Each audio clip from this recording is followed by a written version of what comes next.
Yo, what it do, YouTube? Top of the top. This your boy Wavey T. Come follow me and let's talk about it, man. How y'all doing, man? Happy Sunday. Hope everything going good with y'all, and I hope everything going smooth, man. Like I said, I appreciate all the traction from my other videos, and y'all keep checking them out, you feel me? Y'all already know we back at it with another reaction, man. We hitting y'all with 4 most disturbing things caught on live stream footage. Y'all know this shit about to get real. Hey, make sure y'all get this video to 1,000 likes. Like I said, it helps the wave gang go up and it helps us in the process, man. Y'all already know what it is. Enough about me, man. Let's get to these videos. Let's get it popping like grease. Come on. 2022, the authorities in Northern Ireland came across a bizarre crime scene where the most likely suspect was somehow in 2 places at once. It all started on the 18th of December when Irish YouTuber VoteSaxon07, whose real identity is 33-year-old Stephen McCullen, livestreamed himself playing GTA Vice City. The stream started at around 6 p.m. Classic. Stayed live for about 6 hours till midnight. The stream itself was quite unremarkable, with Stephen playing the game mostly in silence, broken by his occasional commentary. Unfortunately, while he was streaming comfortably in his home, his 32-year-old girlfriend, Natalie McNally, was going through something downright horrific. Stephen, however, was completely unaware of this and promptly went to sleep after ending the stream. The next day, he woke up to a barrage of calls and messages regarding Natalie. She was apparently at her parents' house the night before to watch the World Cup finale. The match ended at around 6 p.m. and Natalie went back to her home shortly after, which wasn't too far away. She lived alone in Northern Ireland with her 2 cats and a dog. However, the next day, no one could get through to Natalie. She didn't show up to work and wasn't picking up her phone either.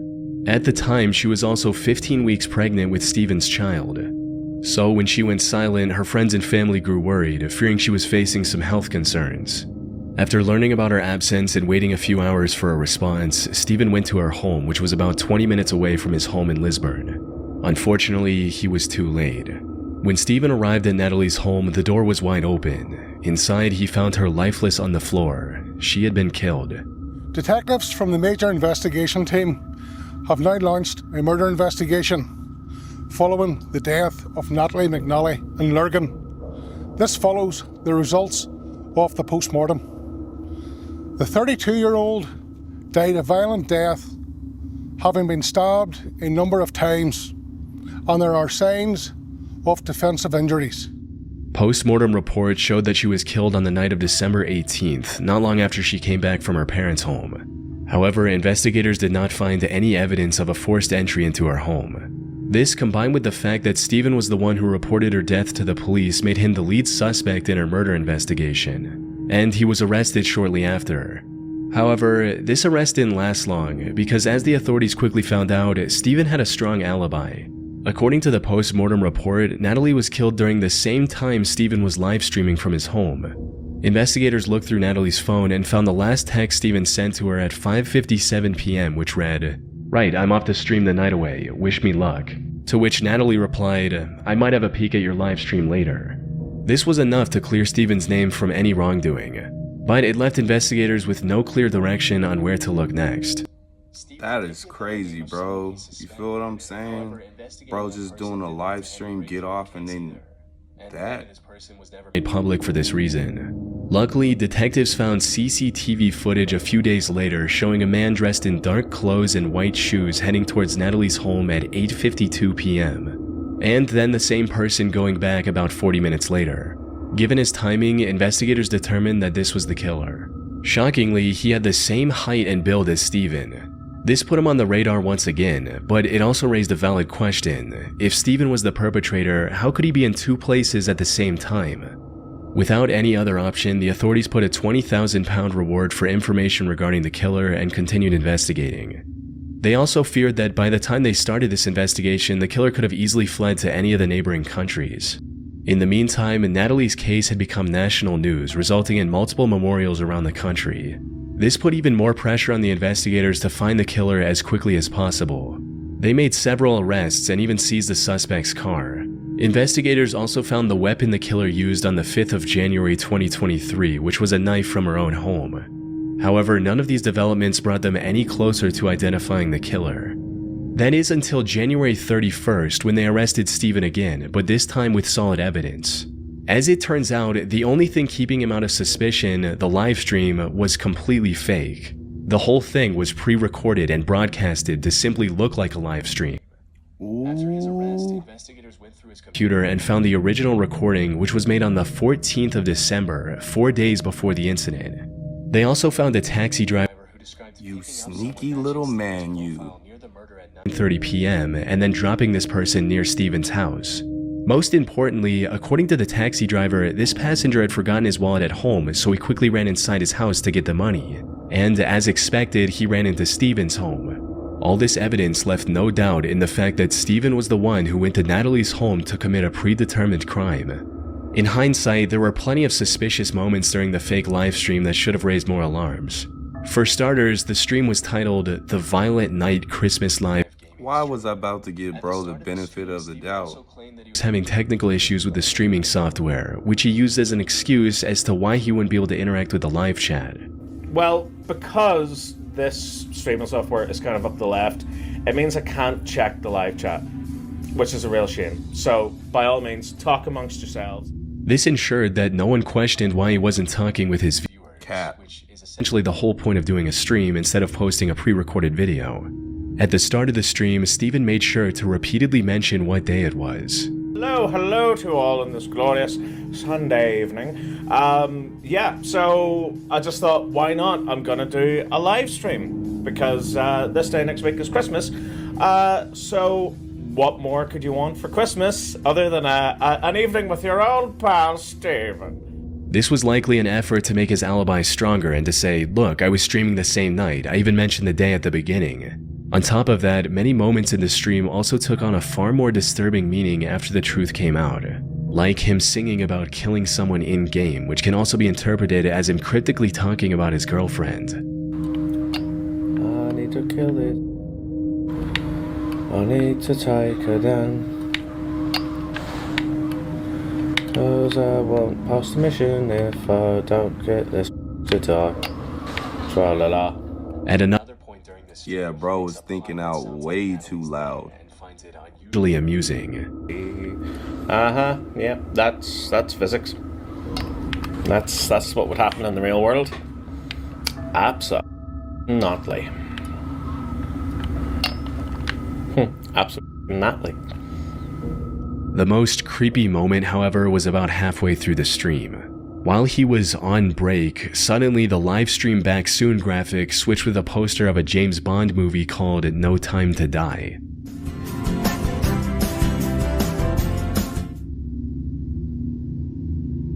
Steven later claimed that this was an accident. He accidentally dropped his controller on the keypad, which made the strange graphic come up. But since we now know that the livestream was pre-recorded, Steven deliberately included this graphic at this point during the editing, likely alluding to the crime he was going to commit on that day. This theory becomes even more credible once you consider the fact that this movie poster came up at about 9:15 p.m., which perfectly aligns with the time he was at Natalie's house committing the brutal crime. Yeah, he knew what he was doing, and he knew what he was saying. He was also refused bail, and at the time of writing, he's awaiting trial on May 6, 2025. Hopefully, Natalie and her family can get the justice they deserve. Rest in peace to Natalie. On April 4th, 2020, Ernest Wilson went live on Facebook during a house party, without knowing that these were his final moments alive. Ernest was a 24-year-old warehouse worker living in Baltimore, Maryland. The only passion he had in life was for partying, playing board games, and turning them into drinking games. Unfortunately, the 2020 pandemic and the subsequent lockdown closed every public venue he frequented. So he decided to take matters in his own hands and came up with a solid plan. He would rent Airbnbs, host an invite-only party which he referred to as a game night with a fee to cover the expenses, and have a good time with his friends. These parties started off small but quickly grew in numbers as more and more people became aware of them. And on April 3rd, he went onto Facebook to plan another party that weekend, asking, "Should I do game nights again this weekend?" And, "We playing hide and seek at game night tonight?" After receiving enough confirmations, he decided to go ahead with the plans and announced a 2-day game night with free entry for girls and a $5 fee for the guys. Not long after this announcement, he also made a post about bringing uninvited people, stating, Please don't show up with nobody I didn't personally invite if we didn't discuss it first. They're going to get left outside. Maybe he had experienced problems with uninvited guests at past events. Smart. Or maybe he simply wanted to know the exact number of attendees ahead of time. But in hindsight, his concern makes a lot more sense. As the night approached, Ernest started the event, and it went just as well as he could have hoped, with everyone dancing and having a good time. That is until 2:30 a.m. when the group decided to play the hide-and-seek game they discussed earlier. Ernest took charge as the first. How old are they? Play the hide and seek game? They talking about that one thing, huh? 1, 2, 3, 4, 5, 6. However, as soon as he began searching for his friends, he stumbled upon something completely unexpected. 1, 2, 3. Who the is that, G? I don't know. Your face. Get your on the other side of this gate. Who the This can't be one of my friends. He saw someone trying to jump the fence. Who was that? Now, the correct response would have been to go back inside to safety and call the cops on this intruder. However, Ernest was already a bit under the influence at the time and made the biggest mistake of his life. He decided to confront the man on his own, and that's when things took a turn. The intruder was armed, and after some back and forth, tragically shot Ernest before fleeing the scene, all of which could be heard on the live stream. On the ground. Hey, Pod! The police arrived at the property at 2:45 Damn, bro. where they found Ernest lying in a pool of his own blood. According to the few statements that were released to the public, Damn, not every fight is worth it, but damn, man. He had a gun. Story. This is because during Ernest's struggle with the intruder, a girl can be heard laughing in the background. Hey, Pod! As the story goes, this girl was an accomplice of the intruder who planned to either rob the place or eliminate Ernest for some reason, with one person on YouTube writing, "That girl tried to let someone in the front door, or she knew who tried coming through the door. Once discovering it was locked, she told them to hop the fence as clear as Bro, you can't trust no one. Unfortunately, from what I can find, the police never caught the suspect, and Ernest's case remains open to this day. So, whatever their motive was, I doubt we'll ever know, especially 5 years later.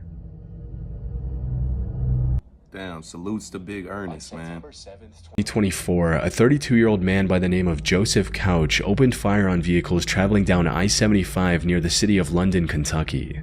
He managed to hit 12 cars, injuring 5 people. Fortunately, there were no fatalities. As authorities rushed to his location, Joseph managed to escape into the wooded area alongside the highway.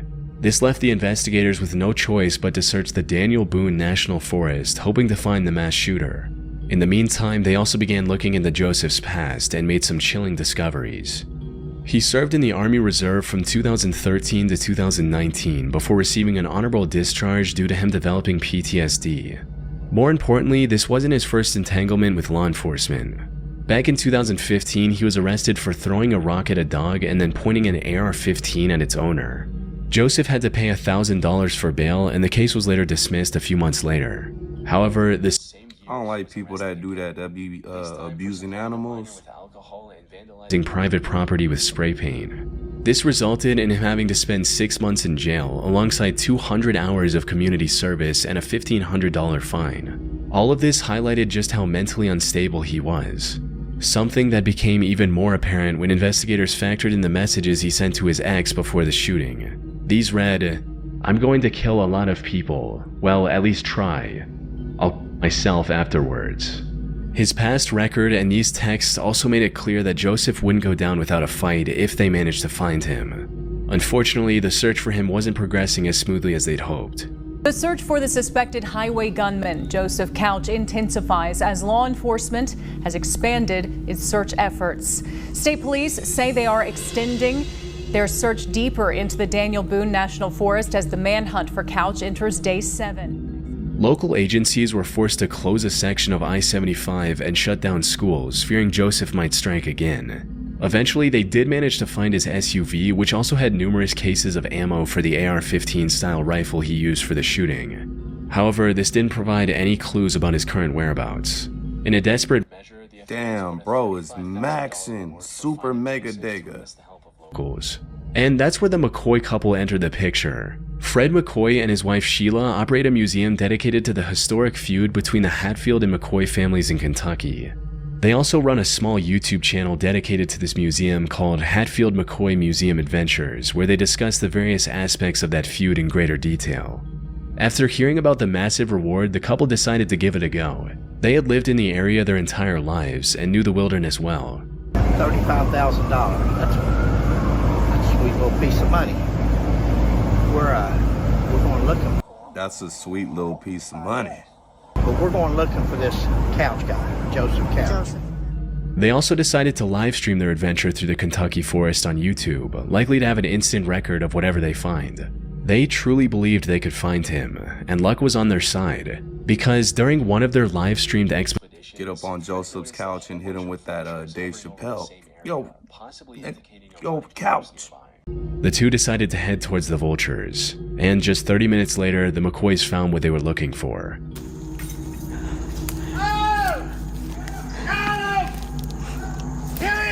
You found him? Oh, my Lanta. I'm coming. Oh, my Lanta, you found him? Oh, my Lanta. They immediately alerted the authorities, who used DNA testing to confirm the body was indeed Joseph Couch. A later autopsy report also confirmed that he went through with the plan he talked about in his message. After 13 days of searching, the I-75 shooter mystery finally came to a close, ending the manhunt and easing the fear of Joseph still being out there. On October 28, 2019, a 47-year-old Japanese man named Tetsu Shiohara live-streamed himself climbing Mount Fuji. And what was supposed to be nothing more than a fun stream quickly turned into an avoidable tragedy. You see, Tetsu had been climbing Mount Fuji since 2017 and had already reached the summit many times. Anybody that want to go to Fuji, y'all let me know down in the comments, bro. Which stretches from July to mid-September. And while it's not an easy task, it's far safer during these months with maintained trails, milder weather, and resting huts along the way that also sell essential supplies like food and oxygen cans. So when Tetsu decided to climb the mountain in late October, it was already covered in thick, slippery snow. And the conditions were far harsher than he could have imagined, with winds reaching up to 60 miles per hour. All of the resting spots on the mountain were also closed for the off-season. But despite this being his first off-season climb, the unfavorable conditions did not deter Tetsu. He was determined to reach the summit and make it back in a single day. Unfortunately, the stream didn't get off to a good start, as he forgot to bring essentials like thicker socks to keep his feet warm and crampons to prevent his shoes from slipping. ソックスあ、靴下あれ靴下忘れたいや違う違うバスバス何がちょっと待って Later, he also commented on how he didn't bring any food with him to avoid making his backpack too heavy. But as the climb continued, not having food became the least of his worries, as he quickly realized the snow that day was deeper than he could have imagined. On his way to the top, he passed several points where the trail had collapsed due to bad weather. About 2 hours into the hike, his viewers started to notice how dangerous things were getting as well, and began urging him to turn back before reaching the summit. 一般客なのそうやねそうやねでも山頂まで行けちゃうと思うよこの However, he ignored all the warning signs and pressed on with the hike. And by sheer willpower, actually managed to get close to the summit. Sadly, this is where his luck ran out. While treading through a particularly steep section of the trail, Tetsu slipped and fell down the mountainside. なんか外埋まってんだけど雪でよし行こうここも危ないねちょっとね斜面あそこ滑る Seconds after slipping, And the day you wanted to come light too. Damn. Immediately alerted the authorities. However, due to the harsh conditions, it took rescue workers 2 days to locate Tetsu's body. They found it severely dismembered, 2,300 feet below the point where he'd slipped. Now, for most people, this was an open and shut case of an inexperienced and underprepared person misjudging the dangers of Mount Fuji. But Damn, 2,000 feet. For example, one person stated, "I don't think he wanted to go exactly how/where he did on the mountain, but if you ever saw the live stream, you'd know that he definitely was planning on doing it, probably at the top." The chat was begging him to turn back, and he made constant, likely deliberate references to not being fully equipped. Additionally, he had a very ample and generous amount of time to turn around if it had purely been a mistake, with the last few people he met warning him to not go any further. In other words, Tetsu intended to end everything that day. The missing equipment was a deliberate decision, not an oversight. Although there's no evidence to prove this theory, and we'll never know for sure if this was actually his intention. Man, rest in peace to Tetsu, man. You feel what I'm saying? It's crazy, bro. Like, when it comes to y'all doing stuff out here, man, and you need to bring the required like equipment and stuff, man, you gotta start doing that for real. It's better to be safe than sorry. Like 100. And y'all forgive me, man. That's my daughter in the background, man. But y'all forgive me, man. Y'all made it to the end of the video. I appreciate y'all being here, man. And y'all showing love to my videos, man. It means a lot to me, man. Hey, and I'll catch y'all in the next one, you feel me? This your boy Wavey T. Come follow me and let's talk about it, man. And we are out of here.